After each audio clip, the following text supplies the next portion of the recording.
ટેસ્લાની auto drive car એટલે driverless કારના અકસ્માતના મામલે એલન મસ્કની કંપની ટેસ્લાને 2100 કરોડ રૂપિયાનું વળતર ચૂકવવાનું કોર્ટે આદેશ આપ્યો છે।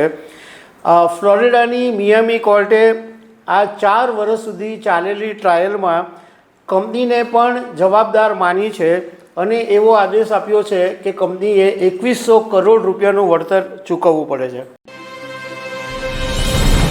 દુનિયાના સૌથી ધનિક એલન મસ્કની કંપની ટેસ્લાની એક કાર છે ઓટો ડ્રાઈવ કાર એટલે ડ્રાઈવરલેસ કાર। તો એક સવાલ લોકોના મનમાં એવો ઊભો થાય કે આ ડ્રાઈવરલેસ કાર જ્યારે રસ્તા ઉપર દોડે અને ધારો કે કોઈ સંજોગોની અંદર અકસ્માત થાય તો ગુનો કોની સામે નોંધાય?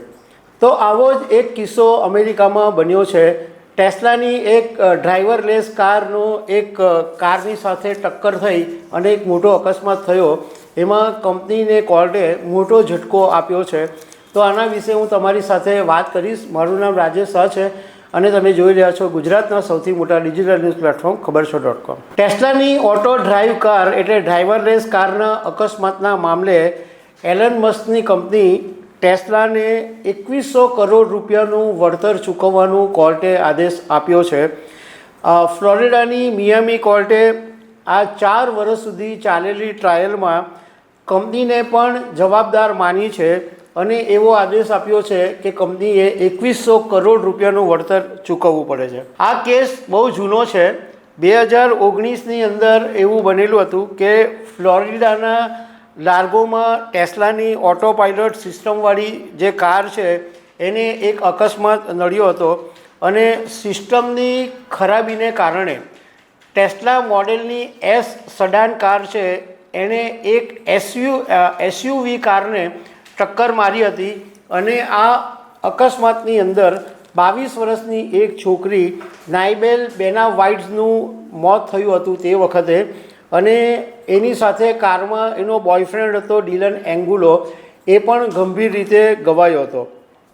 જ્યારે અકસ્માત થયો ત્યારે કંપનીએ એવું કીધું હતું કે ડ્રાઈવર ફોન પર વાત કરવામાં મશગુલ હતો એટલે એક્સિડન્ટ થયો, પરંતુ કોર્ટે આ દલીલ માન્ય રાખી નથી અને કોર્ટે એવું કીધું કે ટેસ્લાની સિસ્ટમ ખરાબ હતી અને અકસ્માતની જવાબદારી માત્ર ડ્રાઈવરની નહોતી। 2021ની અંદર આ જેનું અકસ્માત થયું એ છોકરીના પરિવારના લોકોએ 2021માં કોર્ટની અંદર કેસ ફાઇલ કર્યો હતો અને કંપનીએ ઓટો પાયલટ સિસ્ટમમાં ખામીની વાત છુપાવી હતી એવી કોર્ટમાં દલીલ કરવામાં આવી હતી અને સાથે સાથે એવો પણ આરોપ લગાવવામાં આવ્યો હતો કે અકસ્માત પહેલાંના અને અકસ્માત પછીના ડેટા અને વિડીયો ફૂટેજ બધું કંપનીએ ડિલીટ કરી નાખ્યું હતું। 2021થી 2025 સુધીમાં ટેસ્લાના આવા અનેક કેસો થયા હતા, પરંતુ ક્યાં તો મોટે ભાગે કંપની બારોબાર સેટલમેન્ટ કરી નાખતી હતી, કાં તો કોર્ટની અંદર વકીલો દ્વારા આ જે કેસ છે એ રદબાતલ કરાવતી હતી। પરંતુ આ કેસ લાંબો ચાલ્યો અને ટેસ્લાએ કોર્ટની અંદર કારમાં ખામી હતી એ વાતનો સ્વીકાર કર્યો, પરંતુ પુરાવા છુપાવ્યા એ વાતનો કંપનીએ ઇનકાર કર્યો। એટલે આખરે કંપનીને હવે 2100 કરોડ રૂપિયા ચૂકવવા પડશે।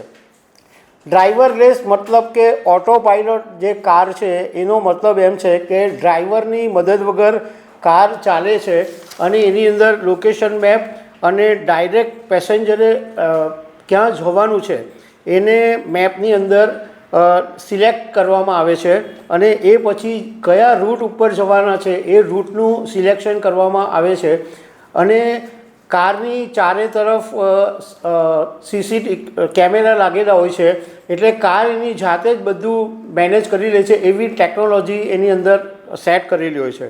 આ જે કેમેરા લાગેલા હોય છે એનાથી કારને બધા ઇનપુટ મળે છે અને કારની અંદર સેન્સર પણ હોય છે અને ઓટો પાયલોટ મોડની અંદર જ્યારે કાર ચાલે છે ત્યારે કલાકના 100 કિલોમીટર કરતાં પણ વધારે ઝડપે ચાલતી હોય છે। પરંતુ હવે આના જે પહેલી મેં તમને વાત કરી કે આવી રીતના ડ્રાઈવરલેસ કારનો અકસ્માત થાય તો કોણ જવાબદાર? તો કોર્ટે કંપનીને જવાબદાર ગણી છે કે કંપનીની સિસ્ટમમાં ખામી હતી, એને કારણે અકસ્માત થયો. તો દર્શક મિત્રો, આવી અનેક વાતો સાથે અમે તમને મળતા રહીશું. Thank you very much.